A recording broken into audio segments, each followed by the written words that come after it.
Devaya. Om Namo Bhagavate Vasudevaya. Om Jnana Timirandasya Jnananjana Shalakaya Chakshurum Militam Yena Tasmai Shri Gurave Namaha.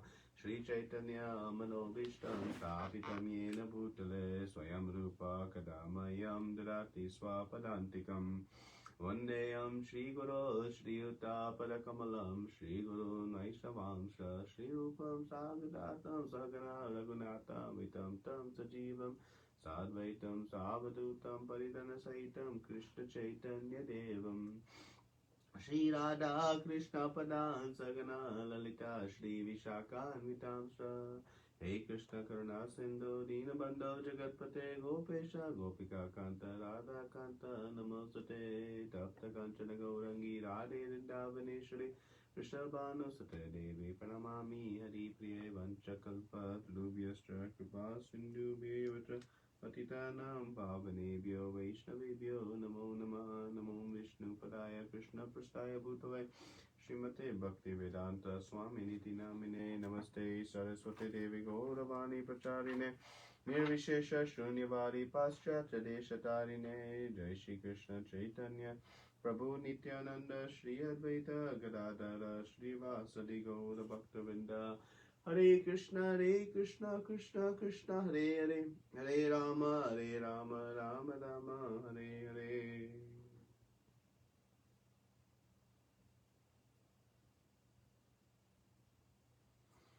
Hare Krishna, everyone.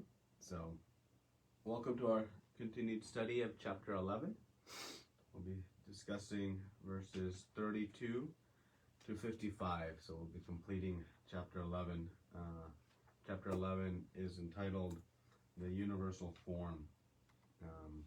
Arjuna asked Krishna in the beginning of this chapter to see the universal form. And there were three reasons why he asked. The three C's.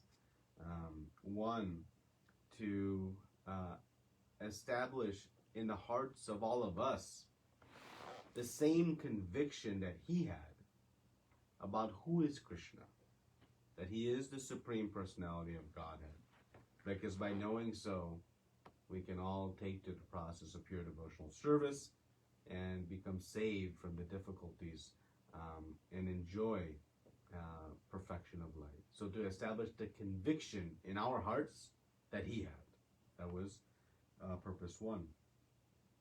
Purpose two was to satisfy a curiosity of Arjuna. He had heard at the end of the 10th chapter about all the opulences, and to really see how Krishna is pervading throughout the entire universe.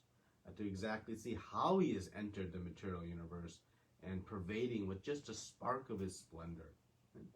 So that was the second reason. And the third is to establish a perfect criteria by which in the future, if one claims to be God, that they can prove it.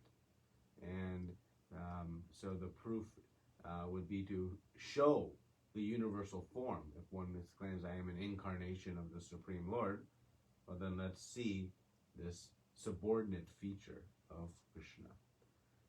So the conviction, curiosity, and criteria. Three reasons. And as we'll see in this section I just mentioned, the universal form, it's a subordinate feature to Krishna. It is a temporary manifestation within this material world, and thus we should understand it as such, and we'll talk a little bit more about that as we go through today. So let's start with 32. Krishna is saying, the Supreme Personality of Godhead said, "Time I am, the great destroyer of the worlds. I have come here to destroy all people. With the exception of you, the Pandavas, all soldiers here on both sides will be slain." So, a very stark statement by Krishna. And so, Arjuna had asked in the 31st verse, where we concluded last week, he said, "Please tell me who you are." And he also says, "I want to know what your mission is." So, who are you and what is your mission? So, Krishna here is saying, "Time I am." And what is the mission? To destroy. So that is the who and why. And so what is time? Well, time is Krishna's all-destroying energy. Can anything withstand time? No, we know. Time is what is pushing all the living entities through the 6 different stages, from birth to growth to maintenance, reproduction, dwindling, and ultimately death. And because everything in the material world operates on a time cycle, and everything is ultimately temporary, there must be something that pushes things from beginning to end. And that is Krishna's time energy, right? This is Kala Rupa, so this time. And Prabhupada speaks about in the purport of Arjuna's mood. Arjuna did not want to kill. But would it have mattered? No. Because Arjuna has seen now. They're all going to die, except for Arjuna. So whether he fought or not was not going to affect Krishna's plan. Krishna's plan was such, and so nobody can stop it. So Arjuna's not fighting would not have saved them. So Arjuna's decision was simply whether or not he was going to participate in Krishna's plan. Right? So that is the understanding and what Srila Prabhupada is guiding us to. And so ultimately, Krishna is the cause of all destruction. Because he is, as he said, time. Time, I am, the great destroyer. And we know, when we say destroyer, when he says all will be slain, he is speaking about the bodies, not the souls. Souls are eternal, right? He has already established that. So this is the destruction of the bodies, which is going to happen. That is the nature of the material world. So at first we say, why Krishna is the slayer of everyone? Well, everybody has to eventually lose this body, and depending on the activities, either obtain a new one or go back home, back to Godhead. So this is the time feature. Okay? Now 33.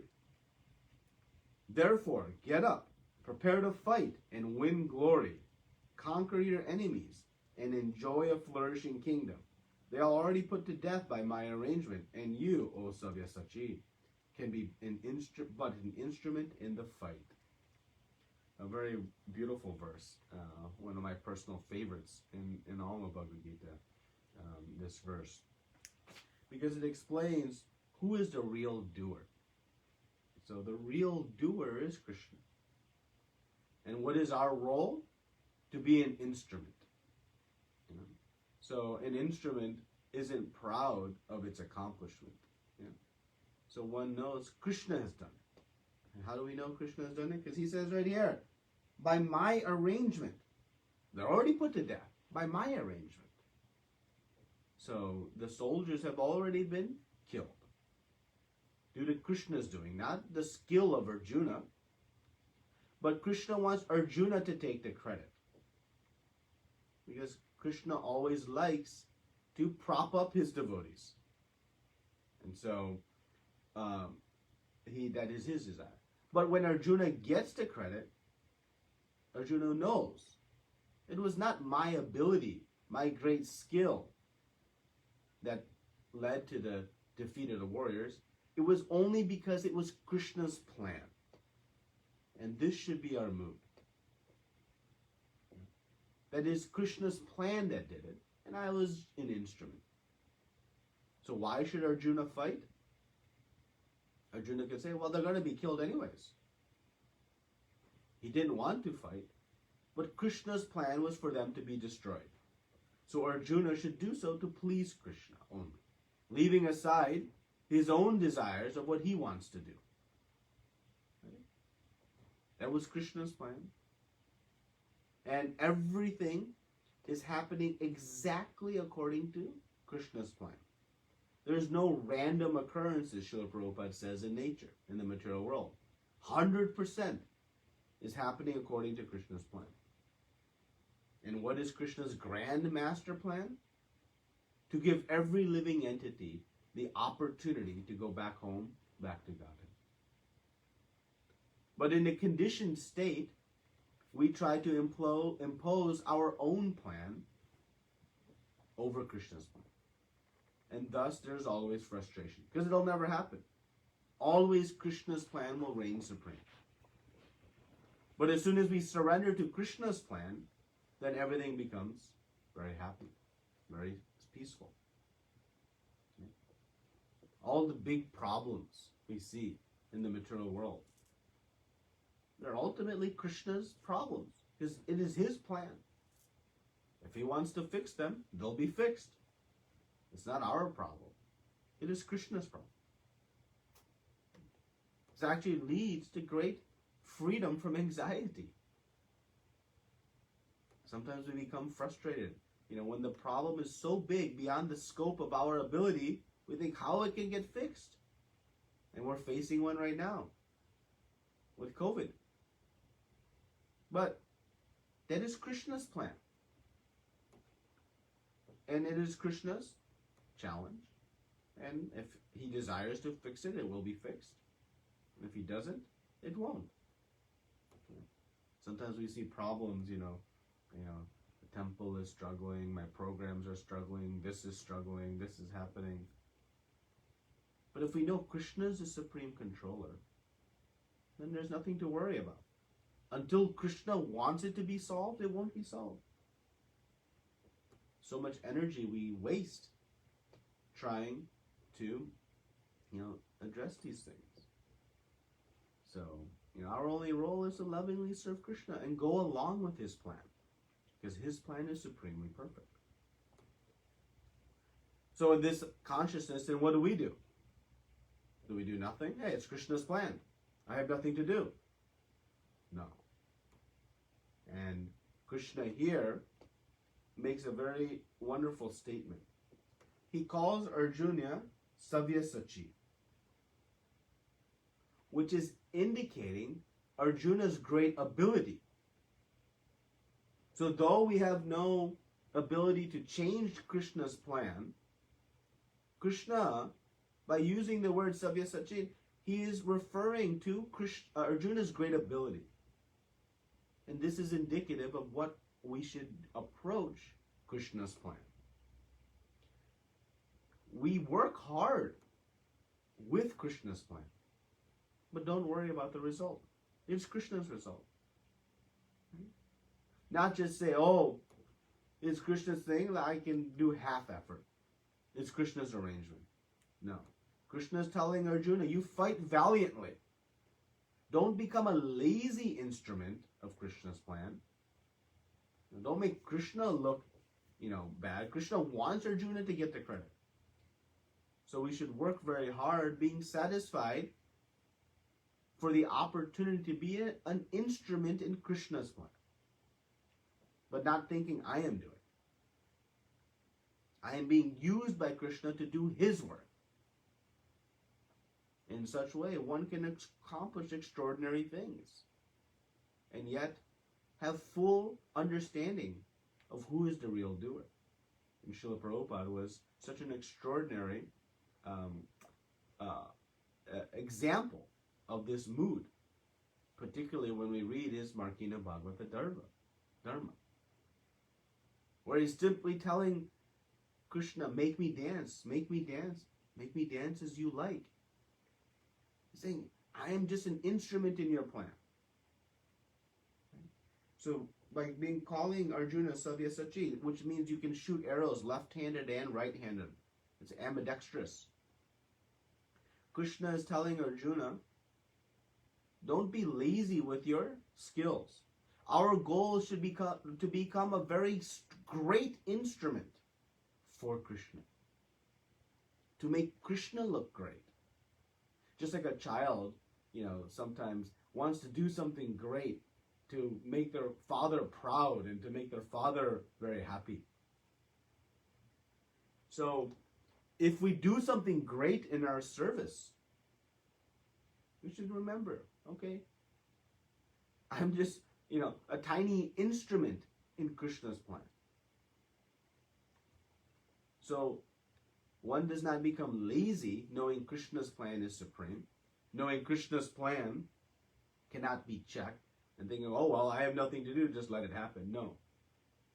One utilizes the skills that they have been given by Krishna and aspires to become a very sharp and strong instrument in Krishna's plan. But when extraordinary things happen,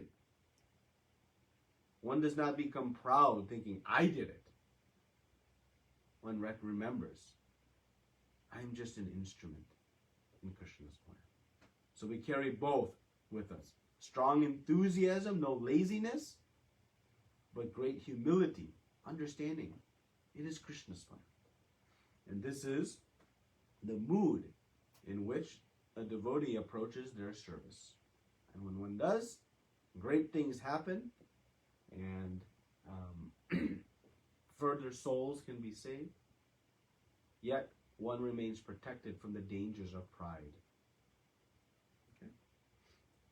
Very powerful verse, seemingly situated in the middle of, an interesting chapter. 34. Drona, Bhishma, Jayadratha, Karna, and other great warriors have already been destroyed by me. Therefore, kill them, and do not be disturbed. Simply fight, and you will vanquish your enemies in battle. So Prabhupada talks about how to work in Krishna's plan. He's just said, work in Krishna's plan and be an instrument. How do we know what Krishna wants us to do in his plan? And so Prabhupada speaks in the purport to this verse, answers that question. Follow the orders of Guru. Srila Prabhupada says that Krishna's plan is carried out through the medium of Guru, the spiritual master. This is how we know what is Krishna's plan. And what is our role. The spiritual master engages us in service to be a part of his Krishna's plan. So follow the orders of the Guru strictly, and all will be good. All will be perfect. And so as long as we shape our life to work according to the Supreme Lord's plan, all will be perfect. But as soon as our plans come into the picture, there will be some potential for conflict, disappointment. Because our plan will never reign supreme until it coincides with Krishna's plan. His plan always reigns supreme, always will supersede. So how to make our plans perfect? Very easy. Just dovetail our plans into Krishna's plans. Or said otherwise, surrender our plan and make Krishna's plan our own. Then you'll never be dissatisfied. You'll never find disappointment or setbacks. Because for one thing we know for sure, his plan will always reign supreme. And as Prabhupada is guiding here, how do we know what Krishna's plan is?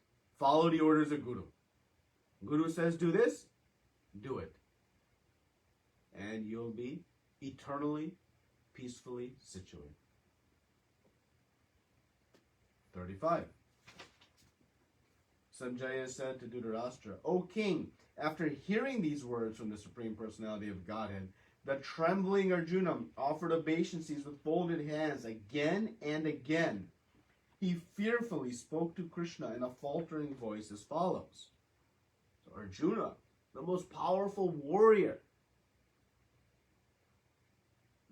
fearless from any type of challenge, was in a mood of fear. Right? Voice trembling. Arjuna now understood Krishna's position.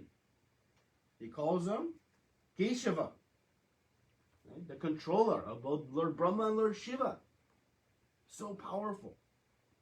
And what does he do in this instance? Repeatedly offers obeisances. We see the word again and again. This is what Arjuna, we're going to see this coming up. So now, this verse starts, the next 11 verses are prayers by Arjuna. Next 11 verses, Arjuna is going to offer prayers in the mood of wonder.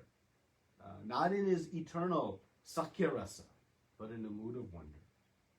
So, Arjuna said, O master of the senses, The world becomes joyful upon hearing your name, and thus everyone becomes attached to you. Although the perfected beings offer you their respectful homage, the demons are afraid, and they flee here and there. All this is rightly done. So Arjuna is saying, devotees run towards Krishna, and demons run away. And Vishnu Chakravarti Thakur and Srila Baladev Vidya, they both comment that Krishna is known as Rishikesha. Arjuna refers to Krishna here as Rishikesha, which means the master of the senses. So for the devotee, Krishna directs the senses towards him. And for the demons, directs the senses away. That is Krishna's controlling the plan, according to our desire. Now, Arjuna has become aware that his friend is Krishna, and that this Vishwarupa is a form of Krishna. That was not known to him. He could not see Krishna as his friend within the Vishwarupa. But now he has become understood. And Arjuna says, very importantly, all this is rightly done. That may answer a question from 2 verses prior, where I said Krishna's plan always reigns supreme. But then we wonder, why do bad things happen? But Arjuna here is saying, actually, Krishna's plan is always perfect. Even destruction, gruesome death, these different tragedies. Srila Prabhupada says, quote, his actions are equally good for all. So even the difficulties are good for us. We should always come to know that always Krishna's plan is perfect, regardless of how bad the circumstance may seem to us. Krishna is always perfect. It's actually a very comforting statement, because we have never to lament about these things that seem out of our control. So difficult. Nothing to lament. We know, wait a minute, Krishna's in control. He must have some purpose for this situation. Okay? Krishna loves me more than anything. And he's always my well-wisher. So in this great difficult situation, there must be something that Krishna has for me to do in this difficult situation. Okay. So it leads to the removal of fear in all circumstances. Why? Because Arjuna says, all this is rightly done. Very important point. Always have faith. Krishna's plan is always perfect and for the benefit of the living entity. Sometimes hard for us to see, but that is a fact. Next several verses. O great one, greater than even Brahma, you are the original creator. Why then should they not why should they not offer their respectful obeisances unto you? O limitless one, God of gods, refuge of the universe. You are the invincible source, the cause of all causes, transcendental to this material manifestation. So Arjuna is offering prayers and obeisances. He says Krishna is worshipable by all. He is all pervading. And the meaning of Krishna, we know, it means all attractive. Which means he's attracted to everyone, not just certain types of people, but to everyone. Because he is the possessor of all opulences. Whatever we find attractive in this world, it resides fully in Krishna. And thus he is universally attractive. 38. You are the original personality of Godhead, the oldest, the ultimate sanctuary of this manifested cosmic world. You are the knower of everything. You are all that is knowable. You are the supreme refuge above the material modes. O limitless form, this whole cosmic manifestation is pervaded by you. Everything is resting on Krishna. We heard this earlier from Krishna. Now we're hearing it from Arjuna. all, everything. He is the ultimate basis for everything around. Nothing is happening outside of Krishna's jurisdiction. 39. You are air. You are the supreme controller. You are fire. You are water. You are the moon. You are Brahma, the first living creature. And you are the great-grandfather. I therefore offer my respectful obeisances unto you 1,000 times, and again, and yet again. More obeisances being offered by Arjuna. Krishna is even the air, the all-present and expansive air. 40.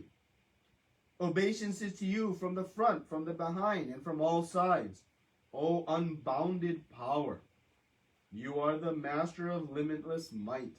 You are all-pervading, and thus you are everything. What can you offer to someone who has everything? Our respect and love. So Arjuna is offering the only thing he can offer, which is his obeisances. So much reverence has come in his mood, he is offering obeisances from all sides. Have we ever done that? So you can see the mood of reverence, right? This is Arjuna in the mood of Sakyaras. Just previously, or in a few verses, he's going to speak about his lamenting how he's been very casual with Krishna in the past. Right? But here we see such reverence, offering obeisances from all sides. Now, let us see Arjuna's regret. Thinking of you as my friend, I have rashly addressed you, O Krishna, O Yadava, O my friend, not knowing your glories. Please forgive whatever I may have done in madness or in love. I have dishonored you many times, jesting as we relaxed, lay on the same bed, or sat or ate together, sometimes alone and sometimes in front of many friends. O infallible one, please excuse me for all those offenses. So Arjuna here now, he's embarrassed for his informal dealings with Krishna in the past. Now realizing Krishna is this, source of this amazing and gigantic universal form. He is lamenting his informal behavior towards Krishna. So was Arjuna wrong in his casual approach? And no.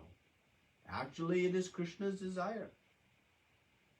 By his yoga maya potency, for his pure devotee, he covers up the knowledge that Krishna is his supreme, almighty, all-powerful Lord. Why does he do that? Because Krishna loves the personal interactions, these very intimate interactions with his devotees. Not when it's weakened by awe and reverence, right? Arjuna has just completed bowing down to Krishna from all sides with great reverence. But in that mood, Krishna does not get to enjoy the very intimate association with his friends. Right? So we see Krishna actually truly enjoys that. Usually, one with great opulences and power, they want to be acknowledged for it and respected for it. Right? But Krishna is so sweet that he actually enjoys when his pure devotees, they forget how great Krishna is and treat him truly as a friend, truly as a parent, as a child, or as a lover. That's what gives Krishna the most pleasure. Okay? We see sometimes in the material world, even like the king or the boss of a big company, they get tired of just everybody treating them with just respect and awe and reverence and living in fear of them. Nobody has a very casual relationship with them. It's a lonely place. So Krishna here is not here. Arjuna is lamenting his informal behavior, but actually that is the most pleasing rasa for his pure devotees. So there is nothing incorrect in what Arjuna has done in the purity of his mood previously. But thus, still Arjuna is feeling, wow, I've made some mistake. Interestingly, he says, I have addressed you, O Krishna. So what is wrong with that? So when we say Krishna, we are not, fully establishing the position of the Supreme Lord. So how we should say? Shri Krishna or Lord Krishna. Right? That is the etiquette that we follow in addressing or in discussing the Supreme Lord. Right? So like that is some of the indications of the casualness. Right? So, and you see what Arjuna does, he's begging for forgiveness. Again, taking a very humble position. But rest assured, actually this casual relationship in pure bhakti, not in our conditioned state, but in pure bhakti, is the highest and most pleasing to Krishna. And he enables it by his own yogamaya potency. Okay? 43. You are the father of this complete manifestation, of the moving and non-moving. You are its worshipable chief, the supreme spiritual master. No one is equal to you, nor can anyone be with you. How then could there be anyone greater than you within the three worlds? O Lord of immeasurable power. Krishna is so great, unimaginable. Everyone is below him. No one is superior to Krishna. Prabhupada writes, a nice purport with many explanations of this fact. Krishna is the supreme. Okay? So great. And thus Arjuna has established that. 44. You are the supreme Lord to be worshipped by every living being. Thus I fall down to offer you my respectful obeisances and ask your mercy. As a father tolerates the impudence of his son, a friend the impertinence of a friend, or a husband the familiarity of his wife, please tolerate the wrongs I may have done to you. So again, Arjuna here is falling to the ground. Obeisances, not just in words, but in body. And Arjuna is lamenting that this familiarity, it breeds casualness. Ultimately, it leads to contempt. That's the saying, familiarity breeds contempt. So we have to be also careful of this. Sometimes, when we spend more and more time, we become casual. We go to the temple and we become casual and don't realize and remember, this is the Supreme Personality of Godhead. We don't understand we are entering the spiritual realm because we've done it so many times. We don't realize that it is only that Krishna has approved our visa that we can somehow enter even into the temple. That familiarity sometimes breeds contempt. Sometimes an associate with a spiritual master. Frequent association can then lead to this mood of familiarity. And so like Arjuna here is lamenting that, we should be very mindful of that. Krishna enacts the whole Moksha Lila at the end of Srimad Bhagavatam as in a great explanation for this mood of familiarity that he tries to rectify. 45.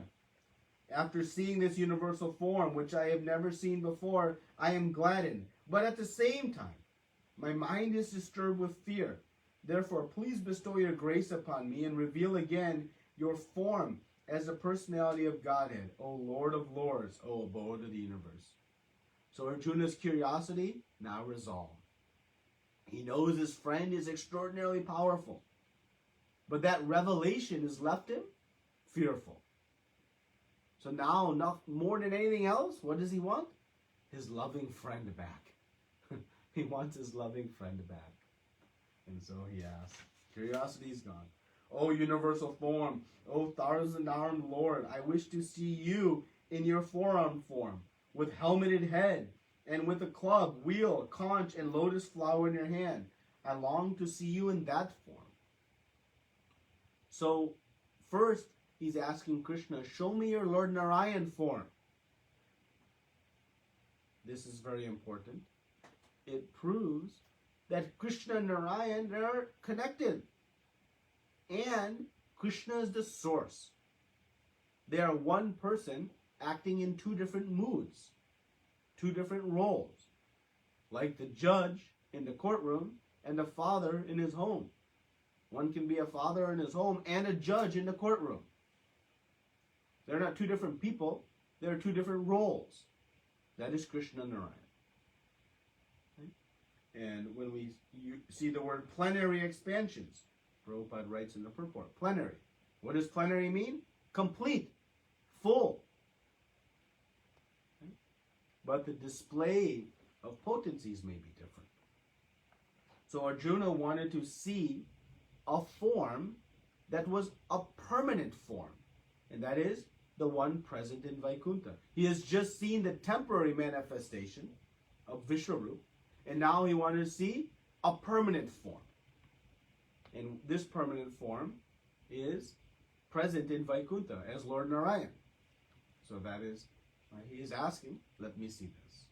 So this concludes Arjuna's 11 prayers, 11 verses of prayer. And now Lord Krishna is going to speak.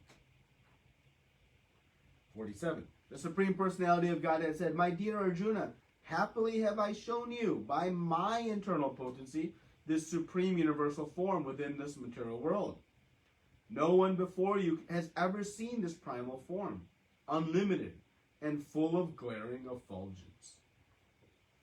So here Krishna establishes that the universal form is a subordinate feature. How? By saying, by my internal potency. So it means within the two-armed form of Krishna resides the potency of the universal form.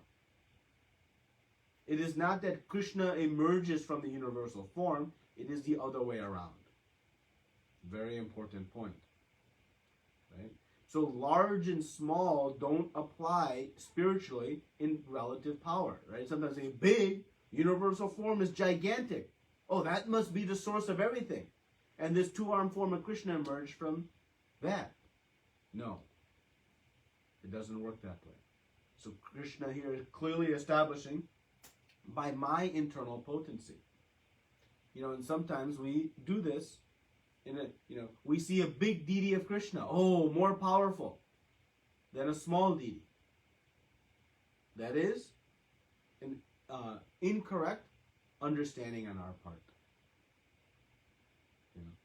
That don't think that the size of the deity measures the potency. The universal form is very gigantic, but it is not more potent than Krishna. It is actually coming from Krishna's potency. So this is very important. And in our own understanding, what it means to us, don't think, again, size has some, indication of potency. There was, several years ago, there was, discussion about, size of deities, and that somehow indicating that this was more powerful. It is not the fact. Again, Arjuna establishes here as well, or Krishna, establishes, nobody has seen it before, even the demigods. And we have discussed that previously. 48. Now we're going to see how we can start to see this. O best of the Kuru warriors, no one before you has ever seen this universal form of mine. For neither by studying the Vedas, nor by performing sacrifices, nor by charity, nor by pious activities, nor by severe penances, can I be seen in this form in the material world.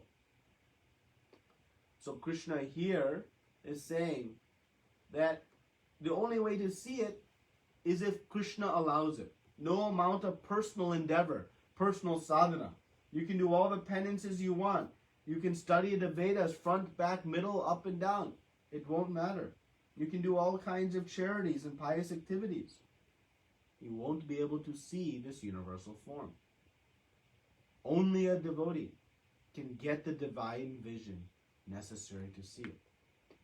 So we're going to see this glorification of bhakti coming up as the means to see the universal form. But it only happens again by Krishna's mercy. 49. You have been perturbed and bewildered by seeing this horrible feature of mine. Now let it be finished. My devotee, be free again from all disturbances. With a peaceful mind, You can now see the form you desire. Right? So, this sweet reciprocation by Krishna, arranging to satisfy and to bring peace to Arjuna. And that is how we will find peace and happiness, settlement from all of our disturbances, by approaching and surrendering to our eternal Father. Prabhupada writes in the purport that the killing of the Kurus, of Bhishma, of Drona, why that happened? Why was it Krishna's arrangement, his plan? Prabhupada writes, it was for the negligence of duty. They stood silent during the harassment of Draupadi. And thus, this was their justice. That is Krishna's plan, not Arjuna's plan. Arjuna was not killing them for their silence out of his own. No, Krishna's justice. And we should be very mindful not to try to be the executor of Krishna's justice or definer of Krishna's justice. Sometimes, oh, this person should suffer. They did X, Y, and Z. It is not up to us to decide who should prosper and who should suffer. We should love all, as Arjuna did. Krishna's will decide what should happen in all circumstances. It is not up to us to condemn somebody. That is not our role. Don't worry. Krishna doesn't need us in that function. We should love and respect all. 50. Sanjaya said to Dhritarashtra, the Supreme Personality of Godhead Krishna, having thus spoken to Arjuna, displayed his real four-armed form, and at last showed his two-armed form, thus encouraging the fearful Arjuna. So even the four-armed form to the pure devotee is not as attractive as the supreme two-armed form. In the prison house of Mother Devaki and Vasudeva, he showed this form, but then took the form at the request of his mother and father through the baby form. This is the most beautiful, most attractive. As we know, Krishna has 4 features that are distinct to him. Lord Narayan has 60, Krishna has 64. There are 4 additional features, and one of them is his Rupa Madhurya, this most beautiful form, supreme, the highest of all. Even more attractive than the very, very attractive Lord Narayan. Okay? That is to show the extraordinary beauty of Lord Krishna, not to suggest something lesser in Lord Narayan. Lord Narayan is perfect, but we have also most perfect. 51. When Arjuna thus saw Krishna in his original form, he said, O Janardana, seeing this human-like form so very beautiful, I am now composed in mind, and I am restored to my original nature. Peace came to Arjuna, finally seeing this two-armed form again. Our peace, being restored to our original nature, comes in the worship of Krishna. Okay? So, this is important. Prabhupada writes in the purport about, can anyone display the, Vishwarupa and then back to their two-armed form? If they can, that is the criteria Arjuna was trying to establish of who is God. Don't fall to some imposter claiming to be the Supreme. Now the final verses of this chapter. The Supreme Personality of Godhead said, My dear Arjuna, this form of mine you are seeing is very difficult to behold. Even the demigods are ever seeking the opportunity to see this form, which is so dear. So, is the Vishwarupa or the two-armed form most difficult to see? We saw earlier how rare it was to see the Vishwarupa form. But here we know, Krishna saying, this two-armed form, my original form, that is the rarest of rare. Even the demigods not so easy for them to see this form. Now, very important for us to know, again, who is supreme, this two-armed form. Srila Prabhupada writes a very long purport to this verse, establishing by so many different Shastric evidences that Krishna, in his two-armed form, he is the supreme and source of all. Krishnastu Bhagavan Swayam. He is the source of Lord Narayan and of this Vishwarup and everything else. Right? So, seeing this form, it can only happen by Krishna's mercy. He is the only one who can reveal it to us. Reveal it to one who practices bhakti. And so that's what we'll see now, coming up.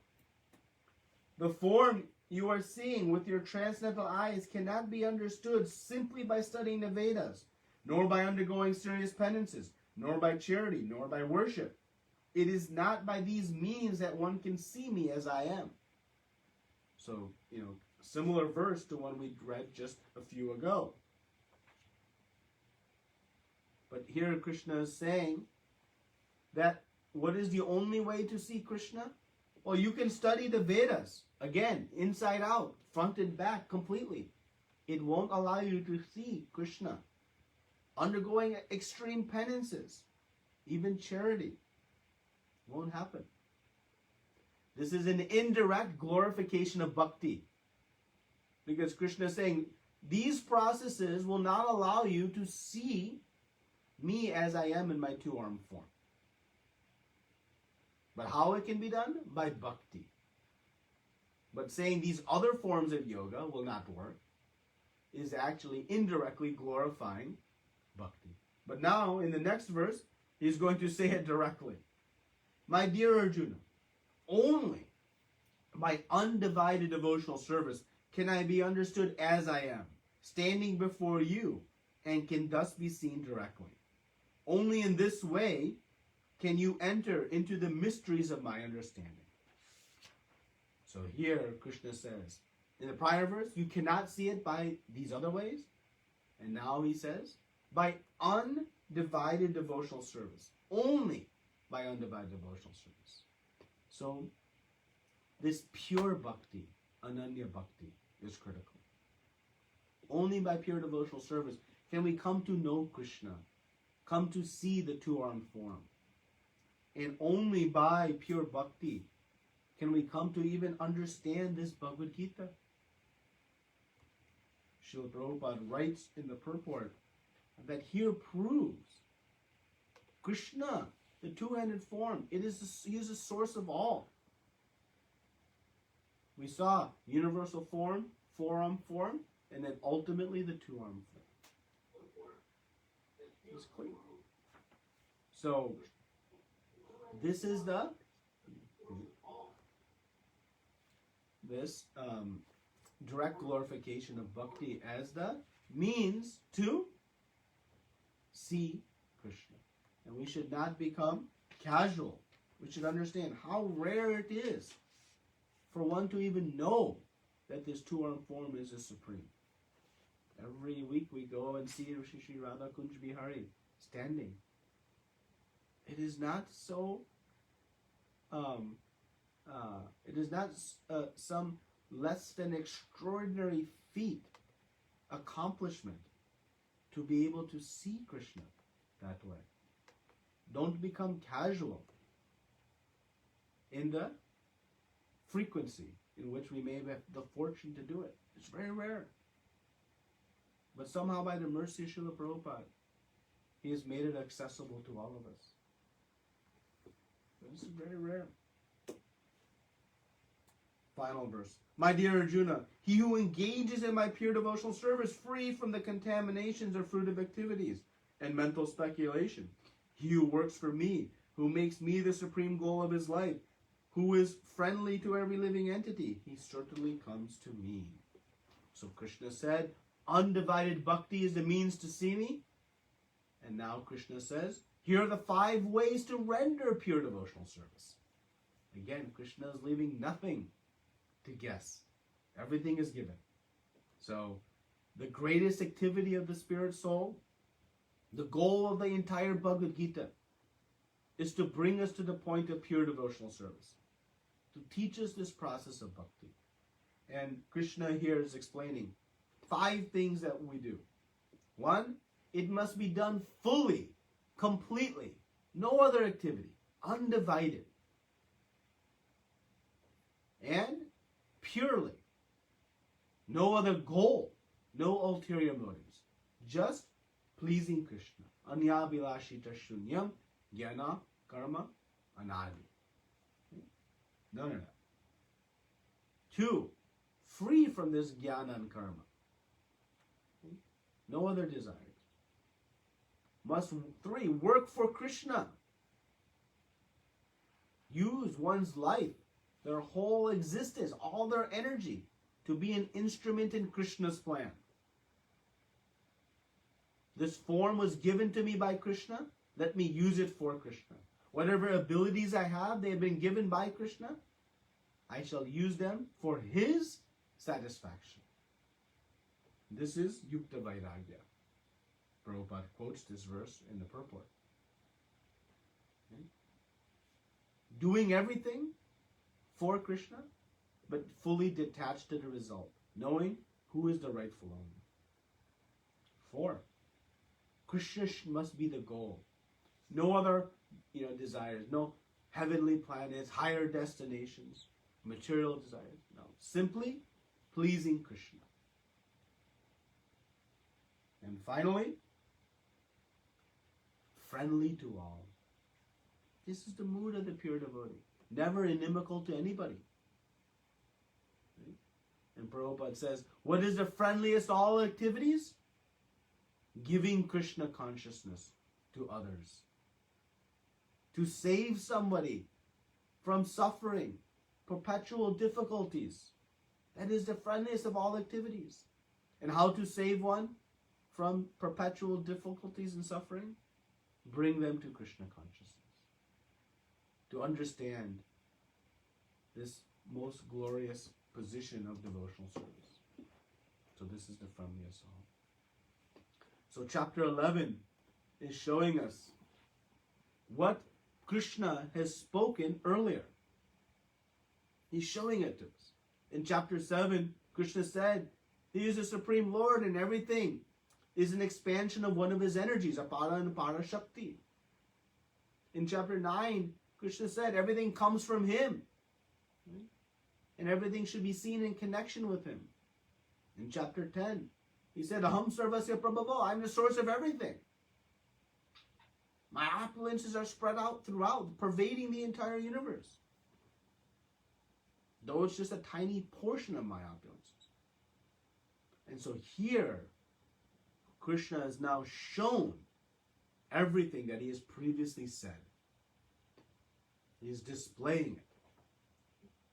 So, I wanted to read a little bit from the purport. Prabhupada says, one should understand, therefore, that the purport of this 11th chapter is that the supreme, one should understand, therefore, that the purport of this 11th chapter is that the form of Krishna is essential and supreme. That is the ultimate conclusion of this 11th chapter. That this Krishna, that is the supreme and essential form of the Lord. Just read quickly the last paragraph. In summary, the universal form of Krishna, which is a temporary manifestation, and the form of time, which devours everything, and even the form of Vishnu, the four-handed, have all been exhibited by Krishna. Thus, Krishna is the origin of all these manifestations. It is not that Krishna is a manifestation of the original Vishwarupa or Vishnu. Krishna is the origin of all forms. There are hundreds and thousands of Vishnus, but for a devotee, no form of Krishna is important but the original form, the two-handed Shyama Sundara. In the Brahma Samhita, it is stated that those who are attached to the Shyama Sundar form of Krishna in love and devotion can see him always within the heart and cannot see anything else. So this is the very wonderful chapter 11. Thank you very much for joining for the discussion of the universal form. Srila Prabhupada ki jai, Ananta Koti Vaishnavrinda ki jai. Any questions or comments today? Hare Krishna, Prabhuji. Yeah. Dhanavad, Prabhu. Thank you, Prabhuji. I think so. This was the most beautiful, most poignant chapter in the Bhagavad Gita. For explaining it to us in a very, very, very simple and beautiful way, Prabhuji. Thank you. I just had one question. It's not a question, Prabhuji. You mentioned the 5 ways to perform the devotional service, Prabhuji. Can you please repeat them one more time? Yeah.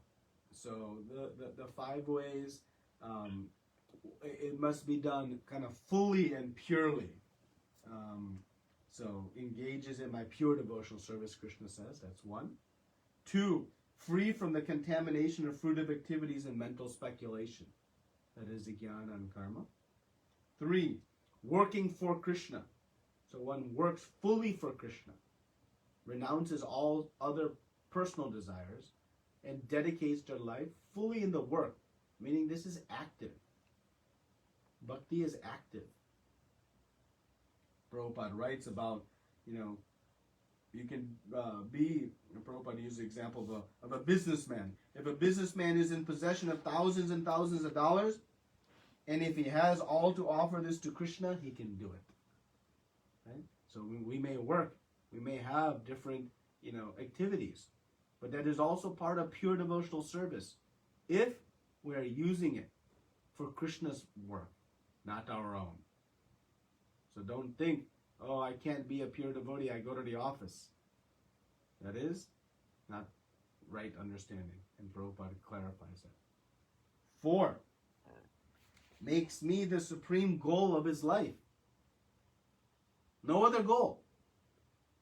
Not I want to approach Krishna so I can, extend my life, have some nice wealth, even enjoy the opulences of even Vaikuntha. No, the only goal? Pleasing Krishna. And 5, friendly to every living being. Loving to all. And the most friendliest of activities, distributing this knowledge of Krishna consciousness.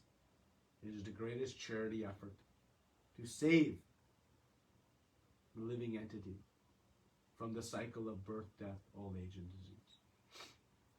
So those are the 5 activities of the pure devotee.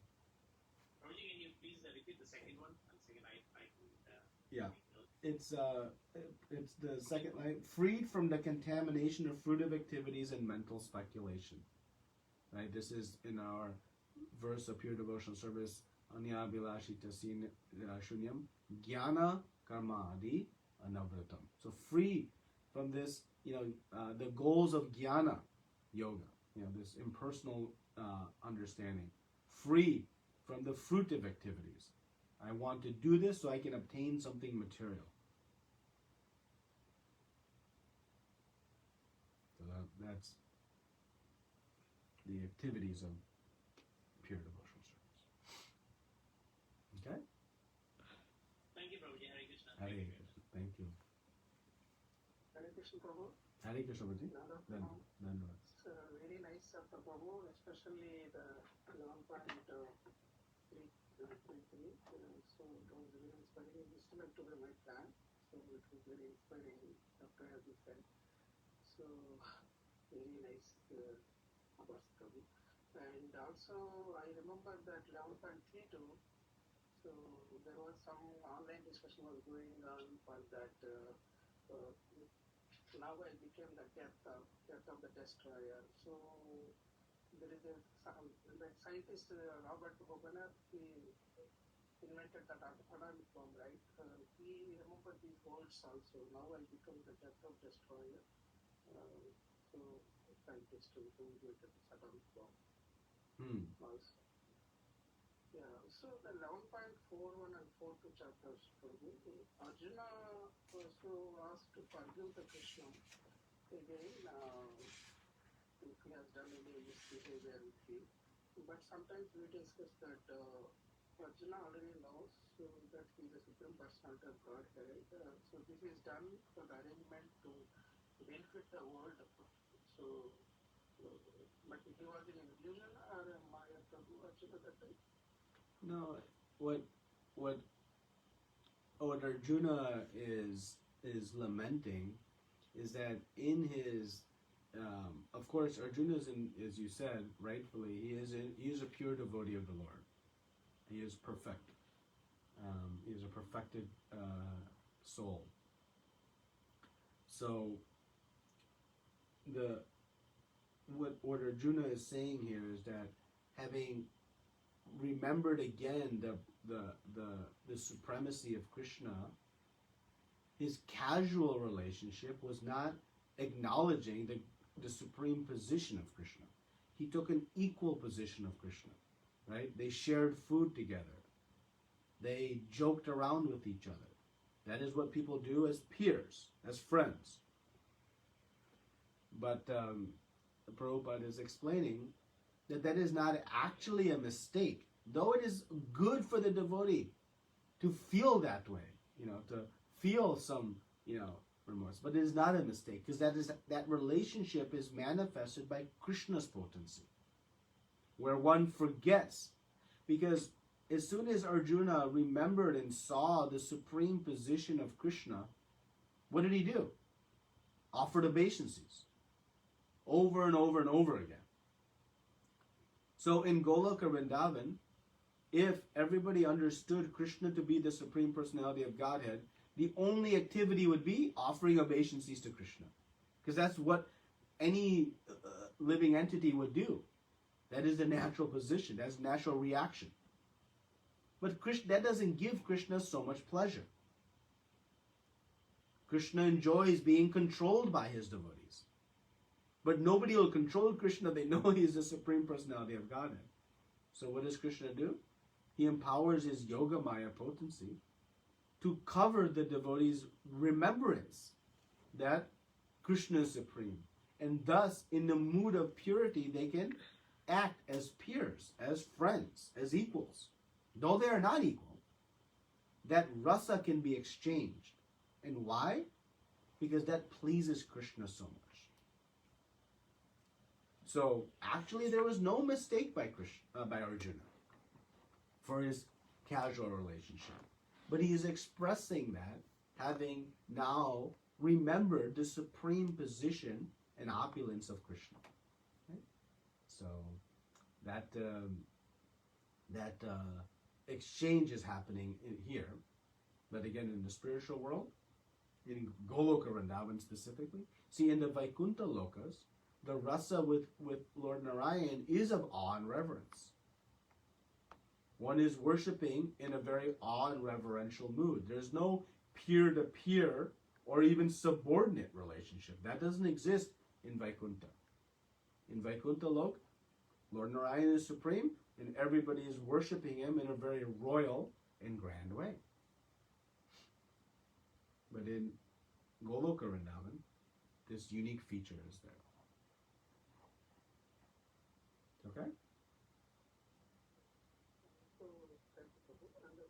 And this had a question that in the last slide, which showed that six of form, right? In that, there is one stick and commandam kind of. What is that from, Prabhu? That is Chaitanya Mahaprabhu. Oh, Chaitanya. Yes. So I was being a little, I was trying to be a little funny, I guess, in some ways by showing the 6-armed form, even though we're talking about the 2-armed form. That was my attempt at drawing someone's intrigue. So at least you've noted that.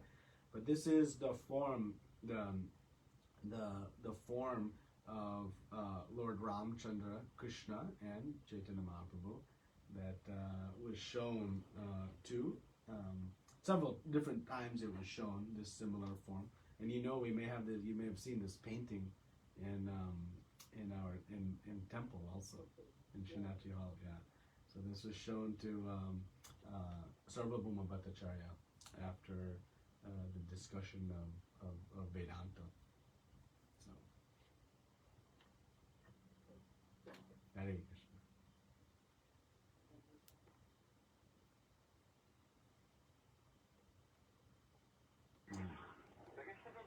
Yes, Ruben? So just a follow up on the previous question. After the Bhagavad Gita is, I mean, stands down like Krishna kind of speaking that does he empower the Yoga Maya again to at least like forget the parts of what he showed in the Bhagavad Gita, like so that Arjun can have the same kind of position as he had prior to when he started speaking Bhagavad Gita. Yeah, just I'll use a parallel just to show that, right? Mother Yashoda saw the whole universe within the mouth of Krishna, and at the next moment, or next pastime, she is bathing and feeding him, and trying to bind him and keep him out of trouble. Right? So she saw it, but then again, it went away. So. And Prabhupada writes in Srimad Bhagavatam, the purports, in particular in Canto 10, that the devotee kind of carries both inside the core of their heart. They always know Krishna is supreme. So they never, forget that they are subordinate. But at the same time, and it's difficult for us to contemplate that because we cannot have two thoughts at the same time that are conflicting. But in the spiritual world, everything is possible. But at the same time, they forget he is supreme and act in that rasa, that relationship. But their acting in that relationship is not for their own pleasure. Oh, I want to be the mother or father of Krishna, or I want to be the... It is because that relationship gives Krishna pleasure. So the pure devotee doesn't aspire for this, casual relationship with Krishna because, oh, that would be fun for me. No.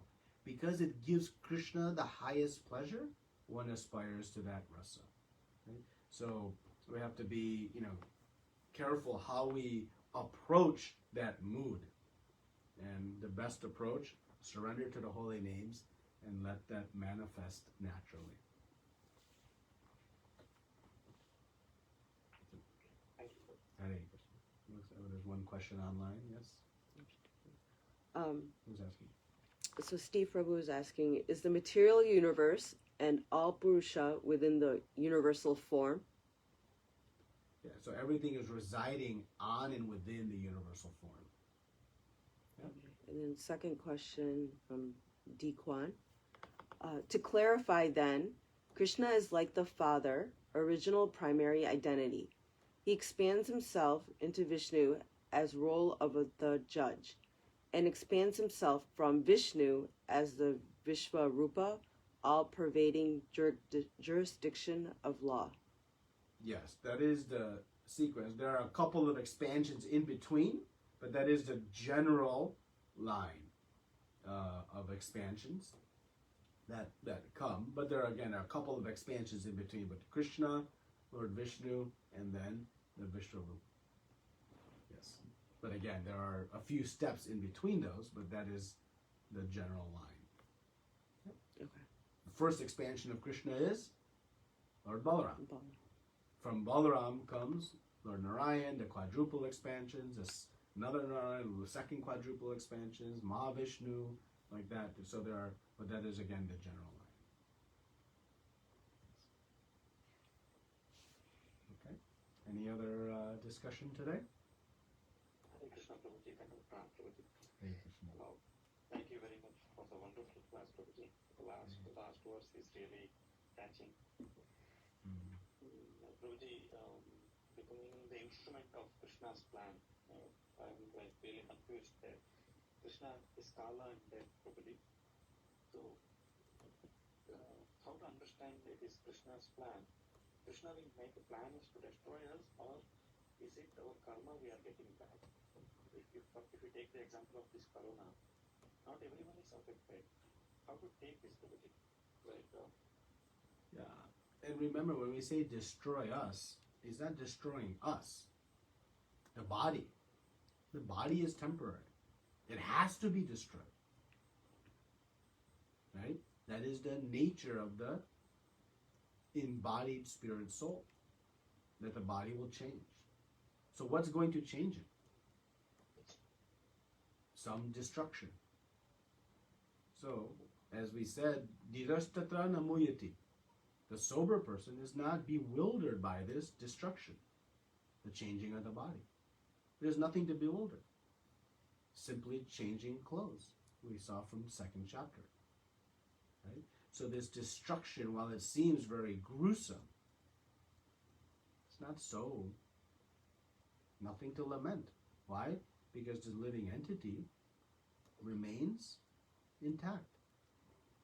But now to the kind of core of your question, what is Krishna's plan, or how to understand this Krishna's plan? The difficulties we face, yes, it's a function of our past karma.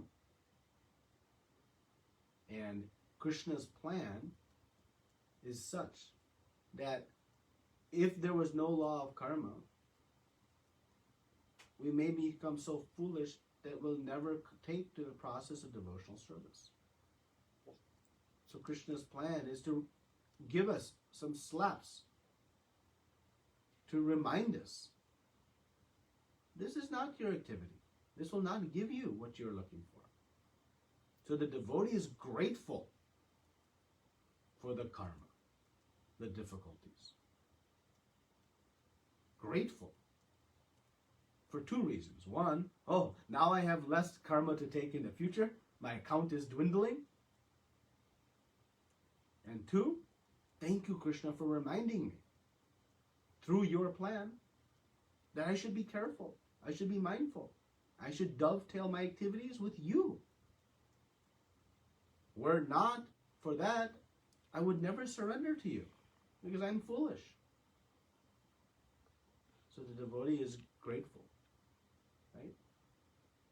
But ultimately, because Prabhupada said, right, what is the plan for this world? To give the conditioned soul a chance to return home back to Godhead. It is constructed in a way so that one will correct their misdeeds and go back home. Just like the prison house. What is the goal of the prison house? To reform. And then allow the person to re-enter society in a way that they are not a disturbance. Krishna has designed this whole material world in such a way that one can try to experience the desire they had to be independent of Krishna, realize it's a terrible thing, it won't work, and then go back home, back to God. That is ultimately Krishna's plan within this material universe. So there's difficulties to see, like COVID, coronavirus. Actually, in a unique way, it's affecting everybody. Who is not affected? Either directly by the virus or indirectly by the effects of it. Our lives have been changed completely. So many restrictions, so many things we want to do, we cannot do. It should serve as a reminder. This material world is not a place to set up shop and establish permanent residence. It's not so great. Always these disturbances are coming. So then, the plan is working. Krishna is reminding us through his plan. Take home back to Godhead. But also don't become disturbed. What is there to disturb? Dhirastatra namuyati. Yeah. May change the bodies. The sober person is not disturbed by that. The soul remains fully intact. And as Arjuna said, all this is rightly done. We may not understand how it is right, but we should have full faith it is right. That is important. Because Krishna is perfect. He never has an imperfect plan. And Krishna is all loving. He never has any animosity. Always loving. So we may not see the clarity of his plan, and thus How do we know? What do we do? Prabhupada told us. Work under the instruction of Guru. Because Guru knows Krishna's plan and will guide us to act in it accordingly. We may not know, but Guru knows. Is that okay? Yeah, Prabhuji, wonderful. Thank you very much, Prabhuji. My next question was your last answer, Prabhuji. Like, we understand Krishna's plan through Guru. So, most of the time, every day we go through this confusion. What steps has to be taken in our life? So, we feel like, very painful to bother our Guru to ask. And we also do not have that luxury to ask questions to Guru directly or through Vani. So, during that situation, what to do that Prabhuji? Can we consider Shiksha Guru or higher authority? Guru means, who is Guru here? Could you please elaborate on that? Yeah. First of all, let me, out of love and great respect for you, correct one thing you said. You do have the luxury, and it is a luxury, I'm glad you used that word, but you do have the luxury to speak to Guru every day. Because speaking to Guru is not through Vapu. It is through Vani. It is through prayer and hearing. We should hear from Guru every day. Through modern media, we have the ability to hear. And by hearing, you will receive the answers to all questions. And by prayer, we speak to Guru. Divya Gyan Hriday Prakashita in our Guru Vandana prayers says this knowledge is transmitted into the heart by Guru. So, we do have the opportunity and we should take advantage of it by speaking to Guru every day. Through prayer, through meditation, and through hearing. So that is our means to get all those questions answered. Also, Guru, as you said, will guide us to take guidance from, some local support systems, whether it's a Shiksha Guru, whether it's temple authorities, that is how we, take some day-to-day guidance in our process of devotional service, right? So that is also an important part of our understanding the goal and role of the spiritual master. So yes, you can take guidance in understanding what is the plan. The spiritual master may, in our Vapu form, give some good, nice, broad outlines of what we should do. In his Vani, he is giving many, many details. And, through, some whoever is guiding you, mentoring you, you can take some further details and guidance. But always we should work under guidance, because we should always remember we don't know Krishna's plan for us. Is that okay? Yes, Prabhuji. Thank you very much for correcting my understanding. It's beautiful. Speak to Guru every day. It's available to all of us.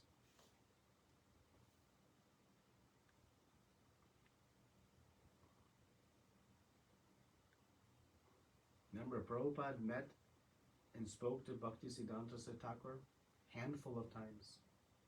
Handful of times. Narottam Das Thakur, handful of times with Lokanath Swami. Like this, the Chaitanya Mahaprabhu with Ishwara Puri, handful of them.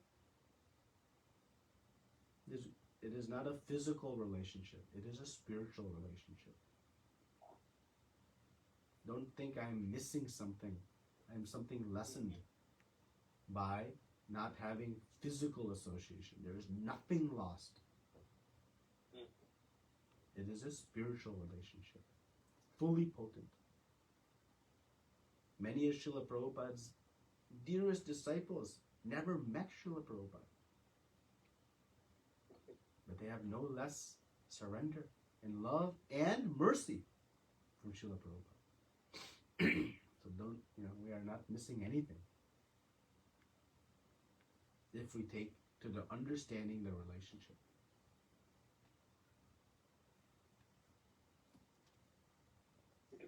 Thank you very much. This is the most hope-giving statement and correcting the understanding. I really liked it. Thank you very much. Hare, thank you. Okay. Prabhuji, and also I have another question related to the first question.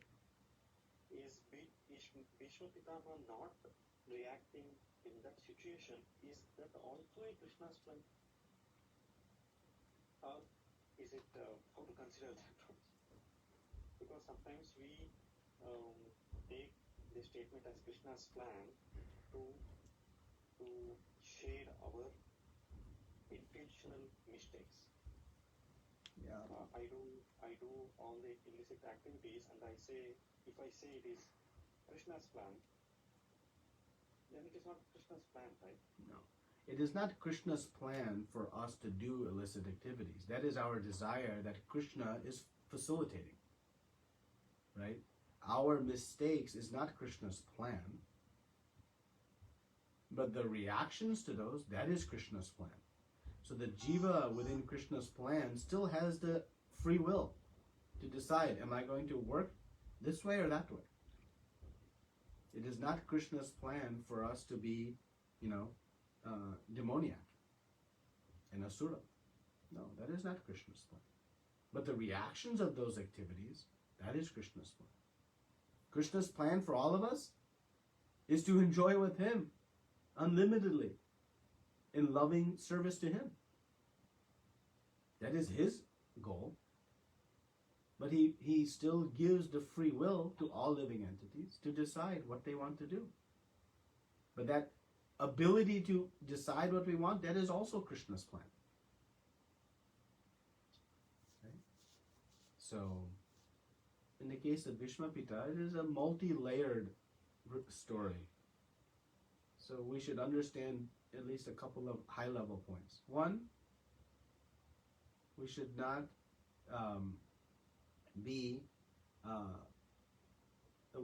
we should understand we'll be held accountable for our actions.